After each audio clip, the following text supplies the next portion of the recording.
Okay, so let's just jump right in. If you look at the greats, metaphysical masters from Neville Goddard to Florence Scovel Shinn, they all seem to point to this one single powerful method of prayer. And the claim they make, well, it's that this method is basically infallible. So today, we're going to break down the method that's said to work literally every single time. And let's start with this incredible idea from Florence Scovel Shinn. Your word is your magic wand. This is really the core theme, the foundation for everything else. It's this simple but profound idea that the words you speak, they actually have the power to shape your reality. And then you see this number, and it kind of stops you in your tracks, right? 100%. That is the success rate that's claimed for this metaphysical approach. Not sometimes, not usually, but always.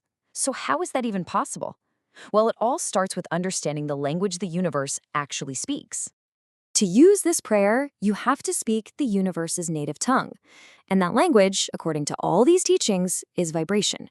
It's the fundamental principle that, honestly, underpins everything in existence. So what exactly is vibration? Well, it's the idea that everything, and I mean everything, is in constant motion. Nothing ever truly rests. Your body, the chair you're sitting on, your thoughts, and most importantly for this, your words. It's all just energy vibrating at different frequencies. I love this analogy. It makes so much sense. Think about an airplane's propeller. When it's still, you can see the blades perfectly, right? But as it spins faster and faster, it becomes totally invisible, yet its power is just immense.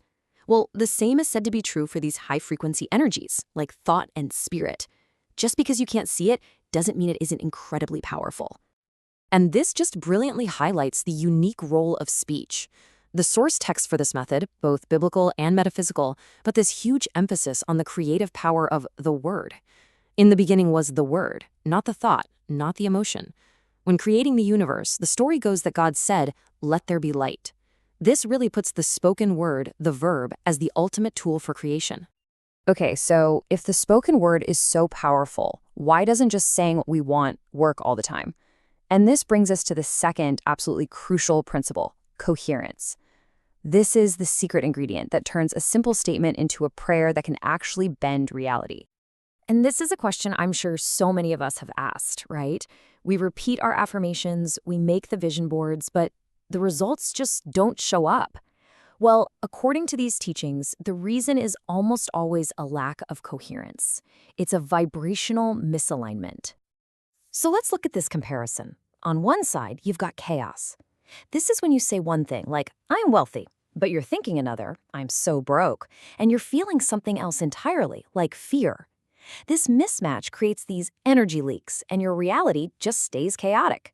But then, on the other side, you have coherence. This is where your word, your thought, and your feeling are in perfect, harmonious alignment. And that, right there, is focused, creative power. The key point here is that you just can't serve two masters. You can't say you want wealth while you're still feeling and living in the consciousness of lack. To create something new, you must let go of the old state of being. It's like you have to empty the cup before you can fill it with something new. And this right here, this is a major paradigm shift. The physical world we see, the one that feels so solid and real, it's described here as being merely the effect. It's a shadow, a reflection of something much deeper, which is the true cause. And here it is. This is the cause. Your inner world, the world of spirit, of consciousness, of thought and feeling. That's the true reality, the causal plane. Trying to change your life by just manipulating the external world without changing your inner state is like trying to change your reflection by yelling at the mirror. It's pointless. The change has to happen from within first. All right, so we've covered the what and the why. Now let's move on to the how. Now we get into the practical, step-by-step guide for actually doing this metaphysical prayer. And the process itself is described as simple, but please don't confuse simple with easy. It doesn't require any physical effort, but it absolutely demands profound inner work, real discipline, and a genuine willingness to change your state of being. So here's the map. There are 4 distinct steps. First, you pray from the end. Second, you enter the secret place. Third, you avoid vain repetitions. And fourth, you align with faith. Let's break each of these down. Step 1. pray from the end. This is so important. It means you don't pray for what you want. You pray from the feeling of already having it.